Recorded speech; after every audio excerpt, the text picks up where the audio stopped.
Halo pemirsa, apa kabar? Kita ketemu lagi di NTV Weekend. Kali ini bersama saya Afwan Asyafa. Dan saya Silvana Farabi. Dan kita akan mengulas sejumlah berita menarik dalam sepekan ini yang tentunya viral, menarik, dan unik di kanal YouTube Nasional TV Official. Di Banyuwangi itu banyak sekali tempat wisata ya. Dan memang diakui walaupun sekarang dalam masa pandemi Banyuwangi itu wisatanya tetap saja menjadi hits di mana-mana ya. Dan banyak ini yang baru-baru nih. Betul. Ini salah satunya itu ada salah satu wisata tuh yang memang benar-benar menarik, wisata religi. Apa itu?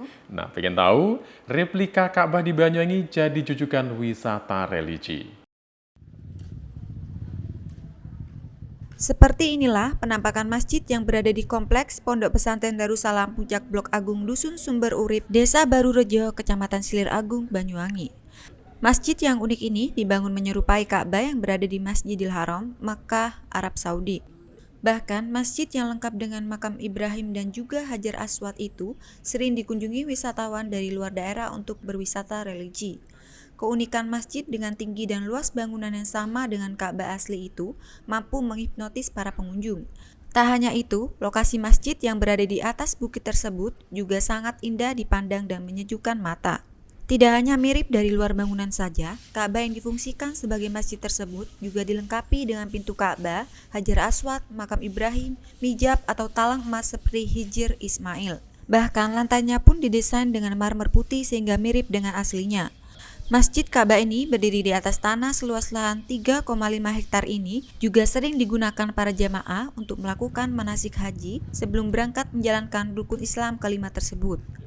Menurut pria yang akrab disapa Gus Malik itu, hampir setiap hari ada saja warga yang datang ke lokasi Masjid Ka'bah, entah untuk melakukan sholat atau hanya bersuah foto. Dari Banyuwangi, Tim Liputan Nasional TV melaporkan. Mirip, ya betul. Dan ini memang merupakan sesuatu yang menarik ya. Jadi kalau kita ngomong yang namanya wisata yang ada di Banyuwangi itu memang beragam ya.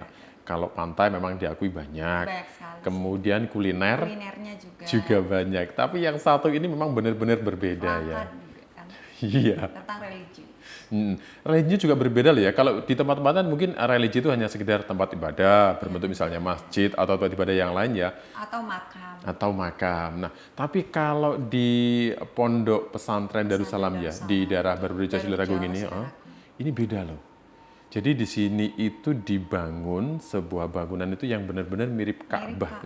Bahkan saking miripnya itu sampai ukuran, warnanya atau dikatakan replika ya. Replikanya sangat mirip sekali. Nah betul, jadi benar-benar mirip. Ini juga menjadi sesuatu yang bisa menjadi daya tarik tersendiri ya.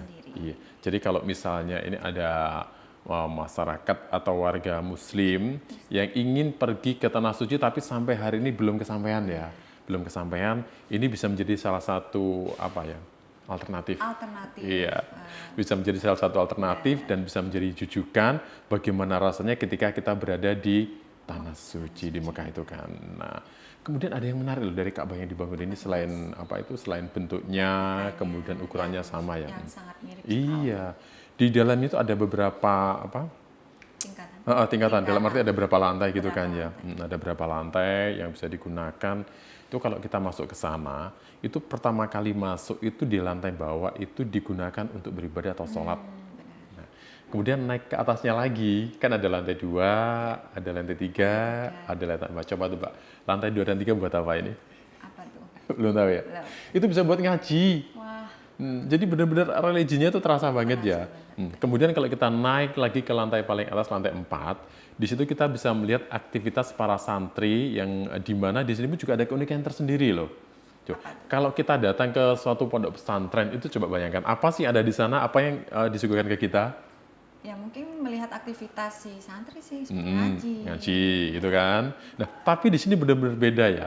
Karena kita bisa melihat aktivitas santri yang beda. Iya, karena di situ ada seninya ada juga budaya yang diajarkan. Dan jadi, mungkin karena juga Islam kan, Islam iya. Jadi tradisional yang ada di Indonesia juga nggak diluputkan. Nah, jadi kapan Anda datang ke sana? Van, sering melihara hewan nggak? Kalau pelihara hewan apa ya? Paling cuma ayam, ikan cupang. Ada juga nih memelihara hewan, tetapi itu hewan-hewan langka nih. Itu kan dilarang. Dilarang kan? Mm-mm. Nah, ini ada berita, salah satu berita, 6 satwa langka dilepas liarkan di hutan Baluran. Setelah dilakukan rehabilitasi selama beberapa bulan, ke-6 satwa langka dan dilindungi itu pun dilepas liarkan di hutan Bekol, Taman Nasional Baluran, Kabupaten Situbondo. Ke-6 hewan langka tersebut terdiri dari 1 ekor merak hijau, 2 ekor kucing hutan, 2 ekor terenggiling, dan 1 ekor landak Jawa. Ke-6 hewan tersebut didapat petugas Ditjen Konservasi dan Sumber Daya Alam dan Ekosistem KSDAE Kementerian Lingkungan Hidup dan Kehutanan dari warga di wilayah Jakarta yang dengan sengaja memelihara hewan itu tanpa izin resmi. Sebelumnya, ke-6 hewan itu kondisinya tidak terawat dan dikurung di dalam kandang. Ke-6 hewan dilindungi itu dilakukan rehabilitasi lalu kemudian dilepas liarkan di Taman Nasional Baluran. Kawasan hutan Baluran Situbondo dipilih untuk tempat pelepas liaran hewan tersebut lantaran karakteristik hutan Baluran yang sangat cocok dengan habitat ke-6 hewan tersebut. Selain itu, wilayah hutan Baluran seluas 25.000 hektar tersebut juga menjadi lokasi yang aman bagi hewan tersebut dari tangan pemburu hewan. Pihaknya juga mengimbau kepada masyarakat agar tidak memelihara hewan yang dilindungi karena dapat mengakibatkan hewan itu cepat punah. Selain itu, kondisi rumah juga tidak cocok bagi perkembangan hewan liar yang biasa hidup di hutan yang luas dan terbuka. Petugas juga tidak segan menindak tegas warga yang sengaja memelihara satwa langka dan juga dilindungi tersebut. Dari Situbondo, Khairul Rahman, Nasional TV melaporkan. Oh, itu yang dimaksud ternyata ya. Berarti Hewan Farah kayaknya langka. punya hewan langka juga ya? Tidak. Enggak ya? Pernah pelihara juga? Enggak, kalau Enggak. langka sih. Tapi Ya, punya kalau kucing. kucing. Nah, itu kan udah apa ya, umum Familiar lah. Familiar. Iya, hampir setiap orang punya. Kalau kita kan punya kucing ya. Cuma beda-beda jenis sih. Benar. Ini ada apa sih dengan 6 satwa langka ini? 6 satwa langka yang dilepas liarkan di hutan nih, Pak. Mm-mm. Nah, Iya, ini memang kayaknya perlu mendapat perhatian khusus Perhatian ya, khusus. perhatian khusus karena seperti yang kita ketahui kalau kita udah ngomong tentang satwa langka, itu kalau memelihara kan harus ada izin khusus. surat izinnya nih. Iya, Surat izin. ada dokumennya. Dan 6 satwa langka ini memang beberapa di antaranya termasuk adalah binatang yang merupakan favorit saya, Apa tuh? merak hijau. Merak hijau. Iya. Dan itu memang sangat langka sih, hanya ada di Jawa Timur. Jadi hanya beberapa tempat itu pun ya. Tempat. Jadi 6 satwa ini selain merak hijau, kemudian ada kucing hutan, ada lagi terenggiling kan? Terenggiling. Iya, ada juga landak ya. Nah, Dan jadi memang itu hewan itu sangat sangat dilindungi sih. Lebih baik dilepas liarkan daripada kita memelihara tanpa surat izin. Bisa jadi kita hanya bisa memunahkan. oh takutnya salah perawatan Iya, gitu ya, salah pemeliharaan takutnya mereka malah mati misalnya gitu ya, nggak terawat dengan baik ya. Dan mungkin dengan cara melepas liarkan kita lebih melestarikan hewan-hewan yang saat ini lagi punah nih. Merak hijau. Mengalami kepunahan ya. Ini juga penting loh sebenarnya karena siapa tahu nanti ya kalau ini dibiarkan akhirnya punah kan nanti bisa jadi anak cucu kita nggak tahu. Benar. Iya. Nah, Dan itu salah satu tujuannya. nah, ya betul. Dan ini yang lebih menarik lagi adalah 6 satwa langka yang dilepas liarkan ini, tempat yang dipilih adalah di daerah Jawa Timur di Baluran tepatnya. Iya, karena hewan ini kan beberapa di antaranya dari Jakarta ya. Iya, benar. Dan mereka karena memelihara, nggak punya dokumen, akhirnya disita. Dan setelah dilakukan semacam rehabilitasi, ternyata dari survei itu membuktikan bahwa hewan ini cocoknya itu ketika ada di Baluran. Mungkin karena lingkungannya ya. Nah, itu dia. Jadi oleh Memang cocok. yang menangani hewan ini akhirnya mereka dibawa ke mana ini Baluran, dilepas liarkan. Iya, harapannya adalah mereka itu bisa berkembang biak dan nanti anak cucu kita bisa kembali melihatnya. Pemirsa tetap di NTV Weekend, kami akan segera kembali. Beberapa kejadian yang memang sedang viral di kanal nasional TV itu banyak sekali ya.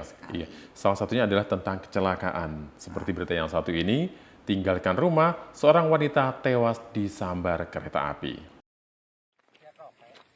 Seperti inilah proses evakuasi korban Siti Nur Hidayah oleh petugas usai tertabrak kereta di Desa Dadapan, Kecamatan Kabat, Kabupaten Banyuwangi.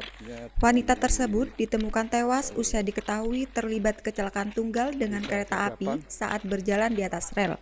Dikonfirmasi secara terpisah, Kapolsek Kabat, Kompol Edi Susanto mengatakan, awalnya korban pergi meninggalkan rumah tanpa berpamitan dengan suaminya melalui pintu belakang.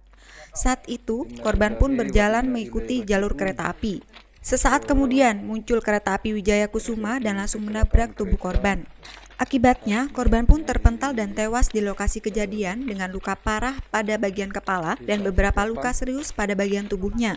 Sebelum menabrak korban, masinis kereta api sempat berulang kali membunyikan peluit dan klakson kereta. Namun, korban tak menghiraukan peringatan tersebut. Akibatnya, korban langsung tewas seketika usai tersambar kereta api tersebut.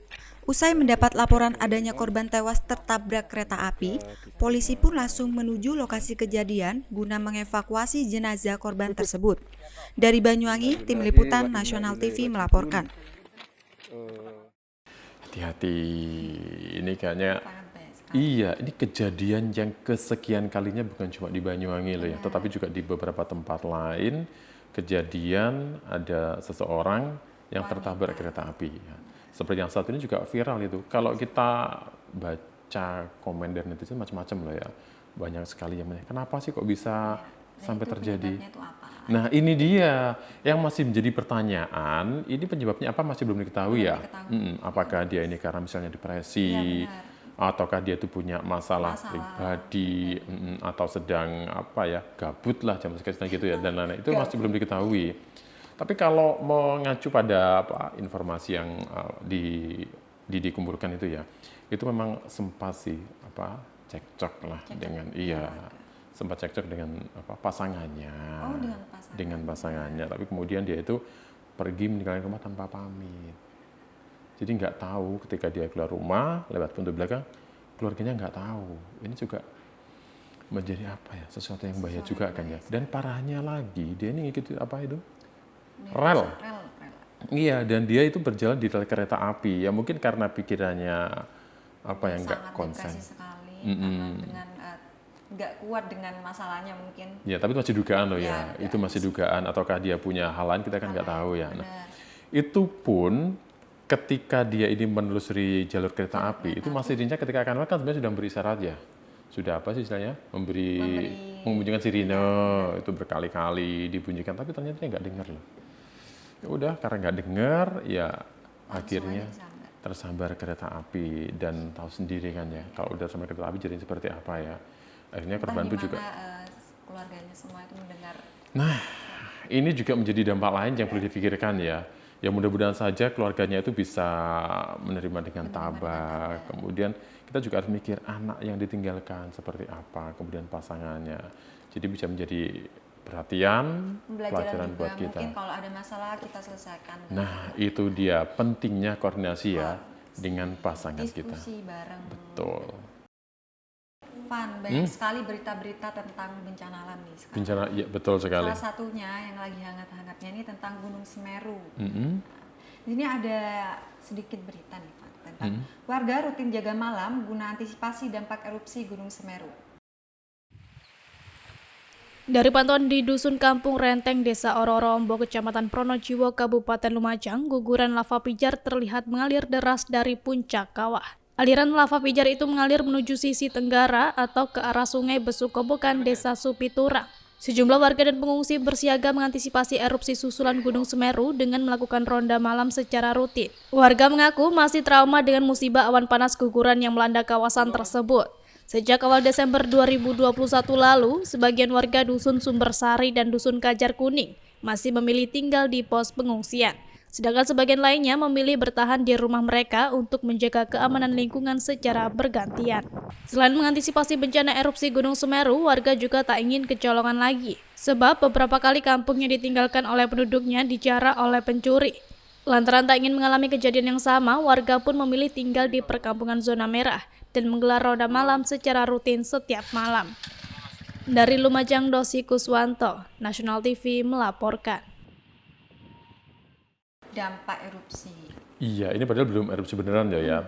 Memang harus kita akui ya sampai hari ini pun erupsi Gunung Semeru lagi ini sih. masih terus berlangsung ya, masih terus berlangsung. Sementara untuk penanganannya memang masih belum selesai ya. Jadi kapan hari itu memang sempat dikira gunung itu meletus kan waktu itu ya, saya mengeluarkan abu dan lain sebagainya. Itu dampaknya juga, aduh ngeri ya. Saya juga membayangkan itu ngeri melihat video-videonya, kemudian berbagai macam berita yang juga viral kan. Nah, Dan mungkin ada trauma sih bagi warga. pasti mereka banyak yang mengalami trauma ya, apalagi anak-anak.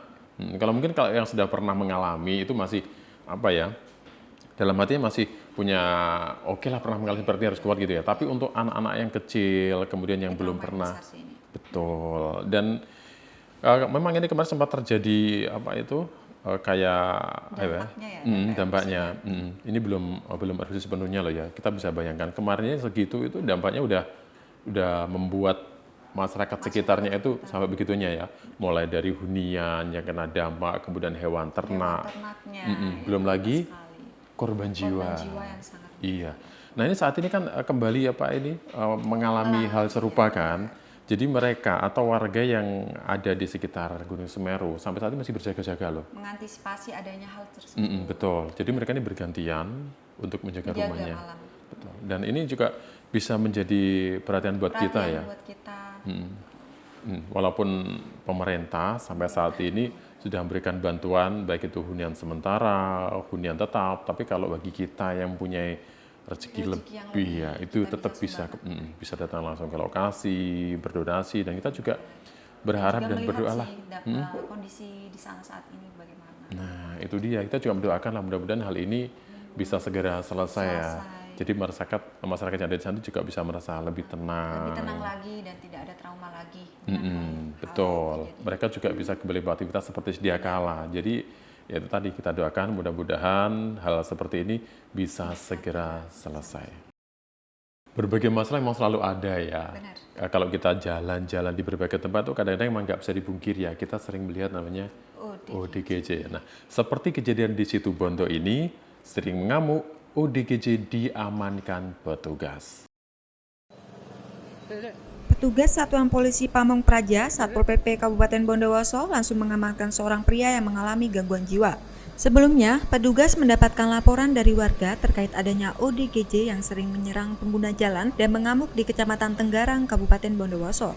Saat hendak dievakuasi oleh petugas, ODGJ ini sempat mengamuk hingga menjadi perhatian para pengendara. Usai berhasil ditertibkan, petugas langsung membawanya ke rumah sakit setempat untuk dilakukan penanganan medis.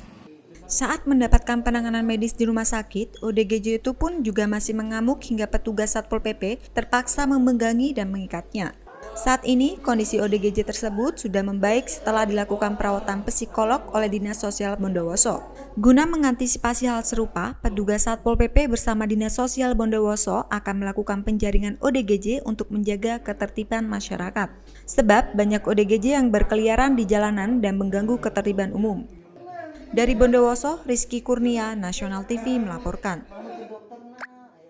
Bayangin. Sering banget ini terjadi.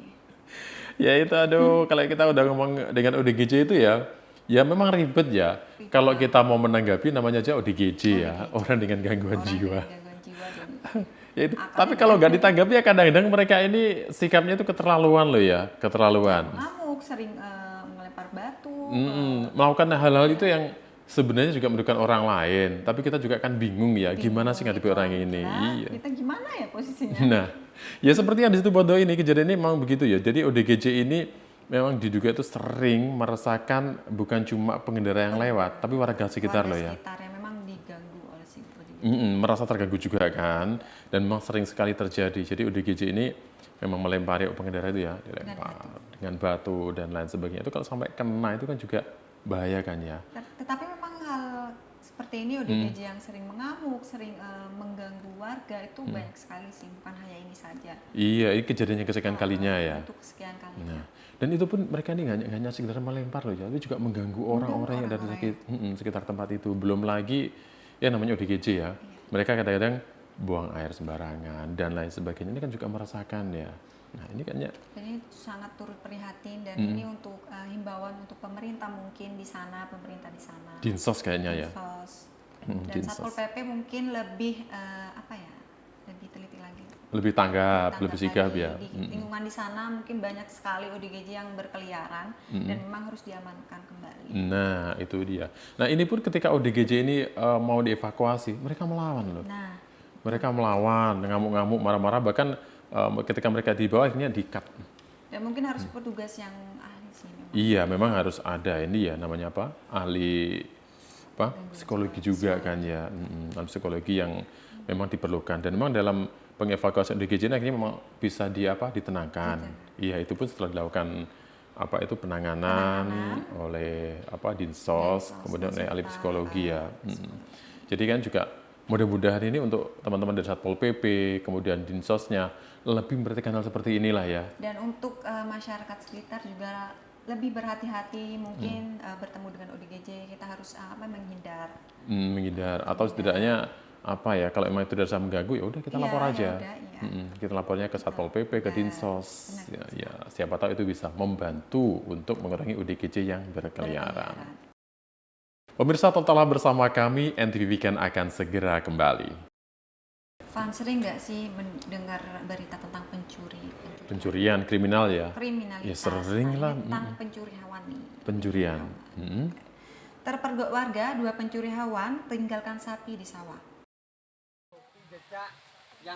Aksi pencurian hewan ternak kembali meneror warga Dusun Urang Gantung, Desa Jarit, Kecamatan Candipuro, Kabupaten Lumajang. Kali ini, seekor sapi betina milik Kliwon, 70 tahun, nyaris raib dibawa kabur 2 pencuri. Peristiwa itu terjadi pada Kamis dini hari 24 Februari 2022. Pada saat itu, Denny Arianto yang merupakan menantu korban terbangun. Saat terbangun itulah, sapi jantan yang berada di kandang menguak sebanyak 3 kali, sehingga ia pun mengecek kondisi sapinya tersebut. Namun saat dicek, 1 ekor sapi betina yang ada di dalam kandang raib. Selanjutnya, ia pun segera berteriak meminta tolong kepada warga lantaran sapi yang ada di kandang hilang. Selanjutnya, warga pun menghubungi pihak kepolisian serta melaporkan adanya aksi pencurian hewan tersebut. Tak berselang lama, petugas Polsek Candipuro pun datang dan melakukan penelusuran jejak pencuri yang membawa 1 ekor sapi tersebut.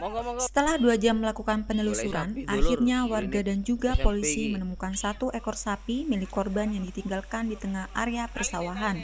Akan tetapi, dalam pengejaran tersebut, polisi tidak menemukan pencuri sapi. Selanjutnya, barang bukti berupa 1 ekor sapi pun dibawa kembali ke kandang.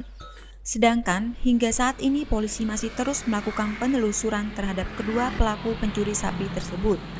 Diketahui, jarak lokasi pencurian dan titik penemuan sapi tersebut sejauh 1 km. Dari Lumajang, Dosi Kuswanto, Nasional TV melaporkan. Kan bahaya sekali kan? Nah, iya, lagi-lagi. Sapi yang memang ini harganya mahal kan? Jenis limosin ya. Iya, tahu nggak harganya berapa itu? Kira-kira 16 sampai 16. Iya, bahkan itu kalau yang super itu lebih dari 20 loh. Iya, lebih dari 20 juta. Ini kejadian di Lumajang ya. Di Lumajang, lagi-lagi. Lagi-lagi. Dan ternyata memang sering sekali terjadi loh ini di Lumajang ini ya. Bisa dikatakan itu dalam tiap bulan kejadiannya itu 1, 2, 3 kali itu udah kejadian yang sering terjadi. Iya. Yang dicuri ya. Dan yang disasar kali ini memang jenis sapi yang mahal limosin itu kan ya. Jadi beruntungnya untuk si pemilik ini tahu itu pun nggak sengaja dalam arti ya. Kalau si pencurinya ini melakukan aksinya ketika si pemiliknya sedang tidur kan, sedang istirahat otomatis kan malam hari. Ini sih malam. Jadi ini si pemilik taunya kalau sapinya ini hilang ketika kan memberi makan. Benar. Iya. Itu kan ada dua sapi ya, ada jantan, ada betina di situ. Dan si pemiliknya terbangun karena mendengar sapinya ini berbunyi menguap itu loh. Kok berkali-kali berbunyi terus? Iya, ada apa? Kan curiga ya. Dan hewannya itu ditinggalkan di sawah. Itu pun setelah dikejar. Dikejar. Jadi si pemilik ini setelah mendengar sapinya itu kok kayaknya nggak nyaman gitu ya. Akhirnya dia ke kandang kan. Ke kandang, lihatnya juga memberi makan. Apakah si sapi hewan ini lagi apa sih?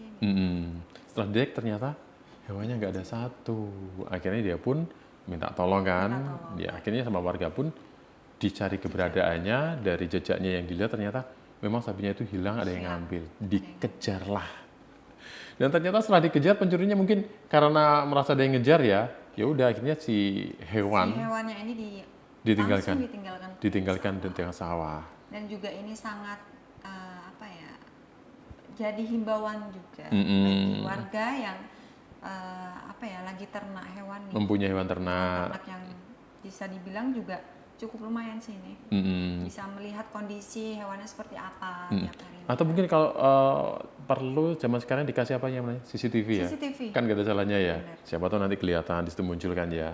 Gimana kan kalau di pedesaan? Di pedesaan nggak apa-apa kan bisa Harus saja. CCTV. Iya. Atau mungkin koordinasi dengan tetangganya ya, dengan beronda secara Oh, iya, bergiliran. Kan penting ya, supaya hewan ternak ini aman dan tidak lagi menjadi korban pencurian. Kalau yang saat ini masih termasuk tindakan kriminal juga ya, iya. Tapi yaitu tindakan asusila. Asusila. Miris Ya, banget miris kejadian yang satu Apa ini. tuh? Korban pemerkosaan digilir 7 pria kembali datangi Mapolres Situbondo. Lantaran belum dapat mengungkap 7 pelaku yang tega memperkosa anaknya yang masih di bawah umur hingga melahirkan bayi, pihak keluarga korban didampingi kuasa hukumnya kembali mendatangi Polres Situbondo. Pihak keluarga meminta agar polisi cepat menangkap ketujuh pelaku tersebut serta segera memberi hukuman yang setimpal. Ibu korban Zulfa Mazida mengatakan, pihak keluarga korban sudah 3 kali datang ke Polres Situbondo guna memperjelas kasus pemerkosaan yang dialami anaknya tersebut. Pihak keluarga korban sebelumnya sudah melaporkan kejadian itu pada 30 Juni 2021 lalu. Namun hingga saat ini belum ada kejelasan terkait kasus yang menimpa anaknya. Selain itu, pihak keluarga juga merasa kecewa lantaran ketujuh pelaku masih belum ditangkap oleh polisi. Zulfa Mazida menjelaskan kasus pemerkosaan yang dilakukan oleh 7 pelaku itu sangat rapi dan sudah direncanakan. Awalnya, korban dicekoki minuman keras yang sudah dicampur dengan pil koplo oleh pelaku. Saat korban tak sadarkan diri, ketujuh pelaku mulai melakukan aksi yang tidak senonoh itu. Bahkan aksi pemerkosaan itu dilakukan di 3 lokasi yang berbeda. Mirisnya lagi, akibat diperkosa secara bergiliran oleh 7 pemuda becat, korban berinisial AMA tersebut pun hamil dan melahirkan bayi yang saat ini berusia 6 bulan. Ia pun meminta kepada pihak kepolisian agar segera mengusut tuntas kasus pemerkosaan yang dialami oleh anaknya tersebut. Sebab akibat kejadian itu kini korban mengalami depresi dan trauma berat. Sementara itu, Supriyono, kuasa hukum korban mengatakan, pihak Polres Situbondo diminta untuk lebih tegas kembali dengan melakukan penjemputan paksa terhadap pihak pelaku. Mengingat dari sebanyak 7 pria tersebut, sebagian diantaranya sudah diketahui identitasnya. Ia juga meminta kepada polisi untuk menuntaskan kasus itu secara hukum karena hal tersebut merupakan tragedi kemanusiaan. Sebab kasus yang dialami korban sangat berdampak sosial, khususnya kepada pihak korban dan keluarga korban. Bahkan Supriyono selaku penasihat hukum meminta kepada pihak Polda Jatim dan Kapolri untuk turut serta turun tangan demi mengungkap adanya kasus persetubuhan yang menimpa gadis di bawah umur hingga melahirkan tersebut. Tidak hanya itu, Supriyono juga mengancam jika dalam jangka waktu bulan ke depan pihak aparat kepolisian tidak dapat mengamankan ketujuh pelaku, pihaknya akan menyeret pelaku dan membawanya ke Polres Situbondo. Dari Situbondo, Khairul Rahman, National TV melaporkan. Prihatin sih. Bukan sekedar prihatin, miris. Iya. Dan aku ini sebagai perempuan juga sangat prihatin sekali sih. Saya pun sebagai laki-laki juga merasa itu adalah sesuatu yang kayaknya emang nggak layak untuk dilakukan dan bisa dikatakan bejat lah ya. Bejat. Dan kalau saya melihat beritanya, kemudian mendengarnya itu, aduh itu anaknya masih di bawah umur loh. Apa sih di pikiran Makanya si masih di bawah umur, kemudian dilakukan itu nggak di satu tempat, tapi di beberapa tempat loh ya. Berarti sering dong ini. Nah makanya di tiga lokasi kalau nggak salah itu ya. Di 3 lokasi dan pelakunya itu sebanyak 7 orang. 7 orang. Wah. Aduh, ini memang lagi-lagi di dalam faktor kejadian ini adalah faktor minuman beralkohol. Jadi memang di situ awalnya itu korban sempat dicekoki miras kan ya. Setelah teler, ya itu baru dilakukan tindakan asusila itu kan oleh 7 orang itu. Dan menanggapi hal ini, pihak keluarga itu sebenarnya pernah melaporkan kejadian ini sebelumnya. Iya, sudah pernah melaporkan, tetapi sayangnya masih belum ada tindakan dari pihak kepolisian. Ya. Padahal kalau dari data yang ada itu para pelakunya itu identitasnya sudah dikantongi loh ya. Sudah dikantongi. Jadi tapi masih belum ada tindakan lanjut. Iya, itu pun dengan alasan karena masih dalam proses penyidikan. Akhirnya pihak keluarga kan merasa geram ya. Sampai si korban ini melahirkan anak kan ya. Sampai melahirkan loh ini. Iya, kok masih belum juga ditangkap pelakunya, padahal sudah ada identitasnya. Dan mungkin ini juga sangat prihatin bagi kepolisian, lebih tanggap lagi karena ini bukan kasus yang kecil sih. Iya. Sangat ini. Nah, itu pun kuasa hukum dari pihak keluarga korban, ya. Ini mereka ini mengancam ya, kalau sampai si pihak kepolisian tidak melakukan aksi atau penangkapan terhadap pelaku, itu pun dari pihak kuasa akan menyeret sendiri para pelakunya karena sudah punya identitasnya. Dan Jadi akan mungkin itu diseret sudah sendiri. berulang kali dan sudah dilaporkan ke pihak Pihak polisi. laporannya memang udah berulang kali sih ya. Jadi mereka ini geram. Kenapa sih kok sampai sekarang masih belum dilakukan tindakan penangkapan? Itu Nah, apa sih? makanya. Jadi ini juga bisa menjadi perhatian buat para orang tua lagi-lagi ya. Lagi-lagi Perhatian kepada anak. apalagi di bawah umur kan, di bawah umur. Aktivitas sehari-harinya bagaimana, kemana, apa yang dia lakukan. Ini Mungkin kan- tiap hari kita harus cek sih. Betul. Harus kita diskusi bareng. Kita beri perhatian ekstra kepada anak-anak kita ini. Coba tebak berita yang lagi viral ini apa? Yang lagi viral, ya tentu saja COVID lah. Sampai sekarang masih viral dengan varian baru Omicron. Ini ada lagi nih Van, yang lagi viral ya? booming-boomingnya nih tentang emak-emak yang rela antri berjam-jam untuk dapatkan minyak goreng di toko modern. Meskipun pemerintah sudah menerapkan kebijakan terkait harga minyak goreng murah di pasar tradisional maupun toko kelontong, namun nyatanya belum terrealisasikan di daerah-daerah khususnya di Kabupaten Lumajang. Polemik minyak goreng murah masih menjadi permasalahan tersendiri di Kabupaten Lumajang. Salah satunya yang terjadi di salah satu toko modern di Kecamatan Pasirian. Puluhan emak-emak rela datang pagi dan antri berjam-jam untuk mendapatkan minyak goreng dengan harga murah. Meskipun pemerintah kabupaten sudah sering melakukan operasi pasar terkait minyak goreng murah, namun fakta di lapangan minyak goreng dengan harga murah sulit sekali didapatkan. Salah satu pembeli minyak goreng, Elvia, mengatakan ia pun rela datang sejak pukul 7 pagi untuk mengantri di depan toko modern itu. Ia tidak mau ketinggalan untuk mendapatkan minyak goreng dengan harga murah. Elvia pun menyebut jika minyak goreng di pasaran sangat langka. Meskipun ada, akan tetapi harganya sangat mahal dan tidak sesuai dengan harga yang diberikan oleh pemerintah, yakni Rp14.000 per liter. Dari Lumajang, Dosi Kuswanto, National TV melaporkan. Lagi-lagi minyak goreng. Ternyata mau minyak goreng. Tak pikir berita apa yang lagi viral. Soalnya saya kan COVID itu kayaknya masih ramai kan ya. Sampai sekarang kan masih ramai. Ternyata minyak goreng ya. Iya. Langka juga di tempatnya Farah. Langka ya. Banyak sekali yang mencari di luar kota. Sampai di luar kota. Luar kota. Wah, berarti kalau di Lumajang ini ya nggak salah juga ya. Ternyata bukan cuma di daerah Banyuwangi ya, tetapi di berbagai tempat Di ya. berbagai tempat. Aduh, sebenarnya kalau kita ngomong tentang minyak goreng langka itu, ya gimana ya? Ya pengen tertawa sih sebenarnya ya, karena Indonesia seperti kita ketahui kan ya. Produsen minyak terbesar. Kok bisa penghasil minyak goreng tetapi kekurangan minyak goreng? minyak goreng? Ini ada apa apa? sih penyebabnya? Ya mungkin ada alasannya tersendiri. Ya itu, apa kira-kira itu karena faktor harga itu ya, terus ditimbun atau apa, ini kayaknya juga menjadi pertanyaan tersendiri ya. Ya ini dampaknya seperti ini ya, sampai emak-emak itu rela antri. Loh. Karena si minyak goreng ini kan kebutuhan pokok Sembako lah. sehari-hari kita yang memang diperlukan. Coba kita sebutkan aja, apa sih yang berhubungan dengan minyak goreng kalau udah di dapur? Betul. Goreng telur, Semua hal yang goreng kerupuk, semua. buat bumbu untuk masak kan ya. Iya, ya sebenarnya kita nggak harus Kalau nggak ada panik. minyak goreng sih kita nggak bisa goreng-goreng dong. Ya iya namanya minyak goreng. Iya, Kalau di Rus minyak rebus namanya ya. Tapi memang itu tadi ya, kayaknya kalau memang menghadapi hal seperti ini kita jangan terlalu panik lah ya. Khawatirnya sekarang kan masih dalam masa-masa Omikron ya. Bahkan mama ini mengaku tuh ada yang antri tuh mulai jam 7 pagi loh. Karena mungkin ya si emak-emaknya juga membutuhkan sih. Panik mereka ya, panik karena kebutuhan Kita pokok. tidak bisa menyalahkan si emak-emaknya juga sih. Karena kan itu faktor yang memang kebutuhannya mereka dan kita juga Iya. tidak bisa Dan menyalahkan. ya itu, mereka ingin dapat minyak goreng seharga Rp14.000. Dan seperti kita ketahui kan sekarang itu harga minyak goreng kalaupun ada itu harganya Apalagi kondisi saat ini sedang COVID, ekonomi menurun. Dan ini lagi-lagi kebutuhan pokok yang Naik ya, kedelai naik, kemudian tepung juga naik, cabai rawit naik, cabai merah naik. Sekarang minyak goreng.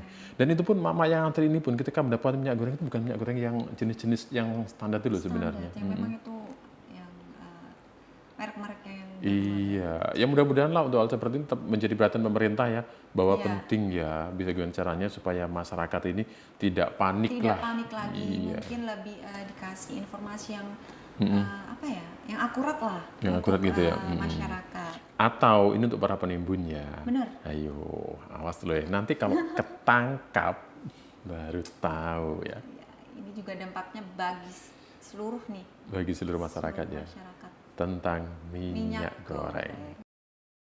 Pemirsa pastikan Anda jangan kemana-mana. NTV Weekend akan segera kembali. Dari berbagai kejadian yang viral dalam minggu ini, salah satunya adalah tentang kebakaran. Tapi ini bukan rumah.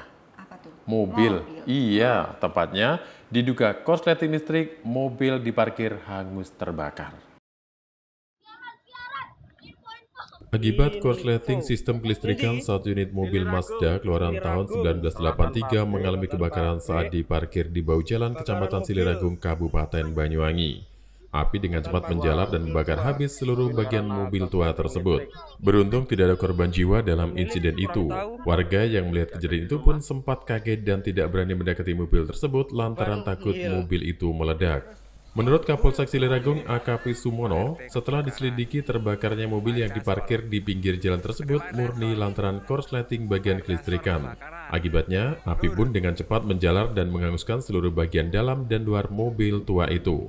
Beruntung tidak ada korban jiwa dalam peristiwa itu. Sebelumnya, menurut saksi mata Siti Fatima, sebelum terbakar di dalam mobil itu tercium bau kabel terbakar. Lantaran tidak tahu sumber bau itu, ia pun membiarkannya dan meninggalkan mobil itu terparkir di bahu jalan. Akan tetapi berselang beberapa lama, tiba-tiba muncul kobaran api dan dengan cepat membakar habis seluruh bagian mobil tersebut. Ia juga menjelaskan, 1 hari sebelum kebakaran, mobil itu baru saja diambil dari bengkel. Dari Banyuwangi, Tim Liputan Nasional TV melaporkan. Mobil, ya memang benar mobilnya mobil tua ya. Itu pun juga akhirnya membuat panik kok ini. Panik sekali.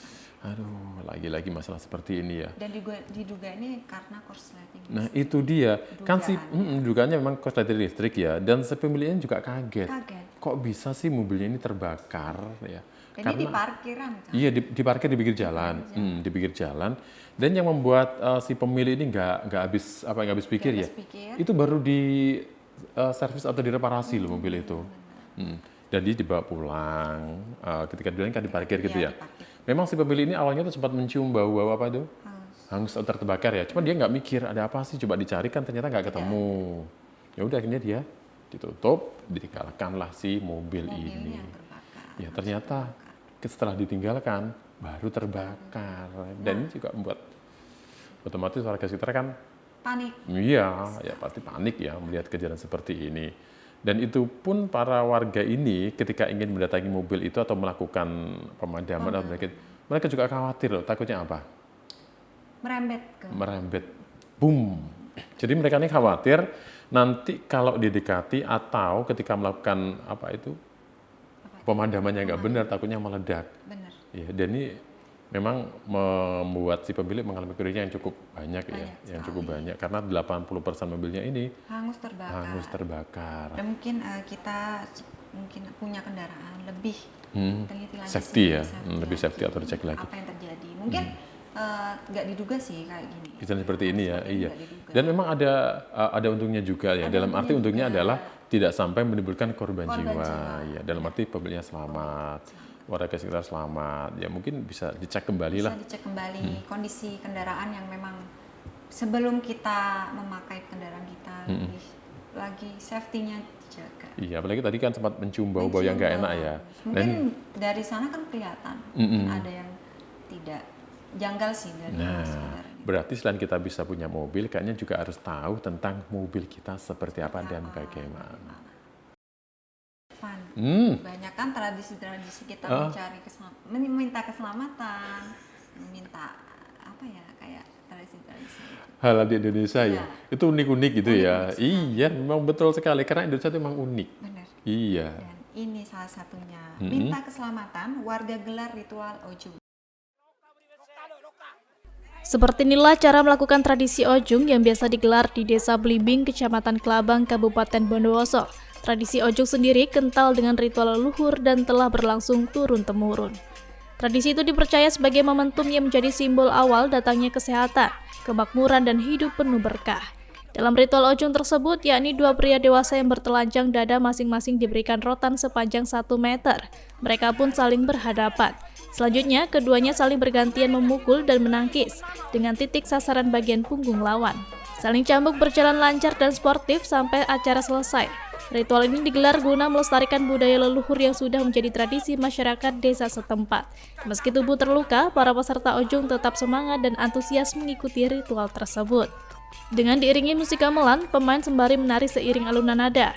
Ritual dinyatakan selesai jika salah satu pemain mengeluarkan darah hingga menetes. Tetesan darah inilah yang diyakini menjadi awal datangnya keselamatan bagi warga. Ojung biasanya dilaksanakan saat awal dan akhir musim hujan.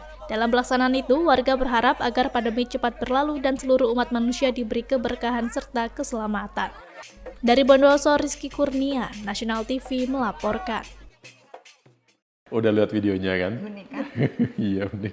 Tapi bukan sekedar unik ya, saya lihat ini kok gitu sih, sampai dipukul-pukul gitu kan. Tapi yang namanya ritual ya, yang jalan aja have fun mereka ya. Mereka happy aja. Mungkin tradisi ini udah ada Turun-temurun. Iya. kota tersebut. Di daerah Bondowoso ini ya. Iya, ini memang merupakan tradisi yang turun-temurun ya.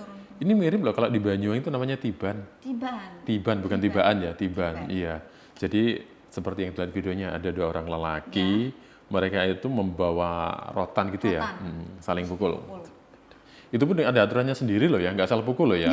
Itu yang boleh dipukul hanya bagian Punggung. iya, hanya bagian punggung. Jadi kalau satu mukul, satunya nangkis kan, satu mukul, satunya nangkis. Ya, itu memang merupakan sesuatu yang bisa dikatakan kalau misalnya kan sakit ya, sakit. Tapi bagi mereka itu beda lagi ya, karena memang namanya tradisi, dia tetap aja dilakukan. Dan ini merupakan salah satu tradisi yang dilakukan oleh warga di Bondowoso. Itu salah satunya adalah untuk meminta keselamatan. Karena kondisi saat ini. Iya loh ya. Jadi mereka berharap dengan hal seperti ini nanti COVID itu bisa hilang, bisa mereda. Iya. Dan di situ memang ada beberapa patron tersendiri loh ya, ada aturan tersendiri. Jadi mereka ini akan tetap melakukan apa ini? Melakukan pukulan itu sampai ada yang meneteskan darah horor kan ya, tapi mereka enjoy ya. Dan kalau sudah ada yang dalam arti mengeluarkan darah itu artinya berhasil. Kalau belum ya udah, jadi dilakukan jadi dilakukan oleh 2 orang lelaki kan ya. Mereka ini nggak boleh pakai baju kan, jadi kelihatan bagian tubuhnya kan ya. Jadi mereka ini sering memukul. Bagaimana caranya supaya si lawan ini kena sampai akhirnya meneteskan darah. Dan ini unik sekali sih. Mungkin tradisi-tradisi ini juga dilestarikan. Dilestarikan ya. Dan itulah indahnya Indonesia. Pemirsa, demikian NTV Weekend kali ini. Saya Silvana Farabi. Dan saya Afana Syafa, pamit undur diri. Kita ketemu lagi minggu depan, tentunya dengan berita yang unik, menarik, dan viral di kanal YouTube Nasional TV Official. Sampai jumpa.